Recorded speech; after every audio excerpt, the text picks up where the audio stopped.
अजय, तुम घर का कोई काम नहीं करते। इतने बड़े हो गए, जब देखो तब ये लैपटॉप और ये मोबाइल के गाने सुनते रहते हो। तुमने घर को क्या समझा हुआ है? आज़ादी का मतलब ये नहीं कि घर में तुम अपनी मन मर्जी करते रहोगे। जाओ, जाकर धोने वाले कपड़े वॉशिंग मशीन में डालो।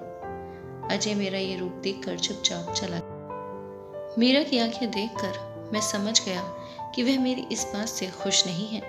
अब जरूर कुछ कहेगी, मगर अभी वह चुप है। कुछ देर बाद बेटा वॉशिंग मशीन में कपड़े डालने के बाद लौट आया। राजन अभी भी लैपटॉप पर कुछ काम कर रहा है।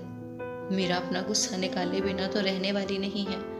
सुनते हो जी, जरा प्याज, अदरक, लहसुन और हरी मिर्च काट दो। जब देखो तब तुम इस लैपटॉप को छाती पे लिए पड़े रहते हो। लड़का है, उससे क्या कपड़े ही धुलाने हैं? मीरा ने प्लेट और चाकू के साथ सब सामान राजन के सामने रख दिया। राजन अपना लैपटॉप एक तरफ रख कर इस काम को निपटाने लगा। कुछ देर बाद जब सब काम निपट गया, तब राजन ने बेटे अजय से कहा, 2 कप चाय बना दो बेटा, मैं कपड़े धोने जा रहा हूँ ऊपर।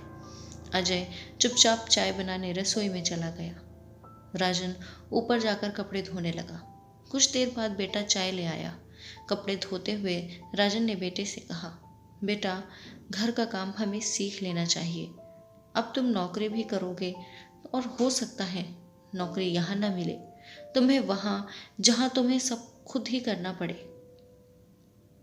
तुम्हें यही छोटे मोटे काम सिखाना चाहता हूँ। मम्मी जितना प्यार जताना नहीं आता मुझे, पर मैं नहीं चाहता कि जब तू तकलीफ में हो तुझे कभी हमारी याद आए। और चाय का कप उसे थमा कर राजन कपड़े धोने लगा। कुछ देर बाद मीरा भी ऊपर आकर मेरी मदद करने लगी। उसकी आंखें नम और उदास हैं।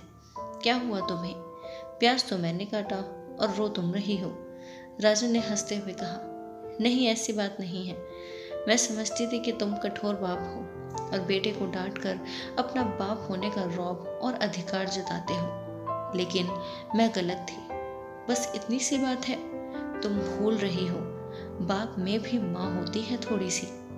हाँ, वो माँ बाप की अकड़ के लिए होती है, और वो इसलिए कि औलाद भरोसा रख सके कि अगर जीवन में कुछ गलत हुआ तो उसके पीछे एक सख्त बाप मौजूद हो।